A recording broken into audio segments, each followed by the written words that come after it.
সে সকালে আসার কথা, তোর এত লেট হলো? তোমার বাসা খুঁজতে গিয়েই তো দেরি হয়ে গেল। আমি তোর জন্য ওয়েট করে করে টায়ার্ড হয়ে গেছি। আমার তো একটা জরুরি কাজ আছে যাচ্ছে ভাই, চল। কে পরীক্ষা কেমন দেখবি? বিন্দাস। এই যে বিন্দাস বলিস, জীবনে তো পড়তে দেখি। আমার ট্যালেন্ট সম্পর্কে তোর কোনো আইডিয়া আছে? আমি যেসব কোশ্চেন ঠিক করে আনি সেটাই পরীক্ষায় আসে। দিন শেষে রেজাল্ট যেসব নকল করে আবার এখন চল বাবু ওয়েট করিস। আচ্ছা বাবু না, বাবু খাইছো তুমি? তুই মজা নিস না, চ।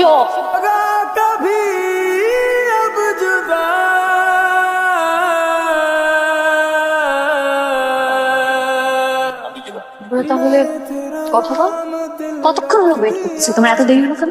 আর বলো না, আমি তো সেই সকাল থেকে দেরি হয়ে আছে।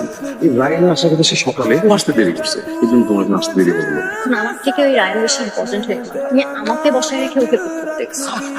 না জীবনেও না। কি বলো এটা? ওর সাথে ঝামেলায় পড়ে, একটা ছোট ঝামেলা করে আসছে আর কি। কে এই ছেলেটা? আমার মেজর খালার ছোট ছিল। ক্যাপটা কি রে?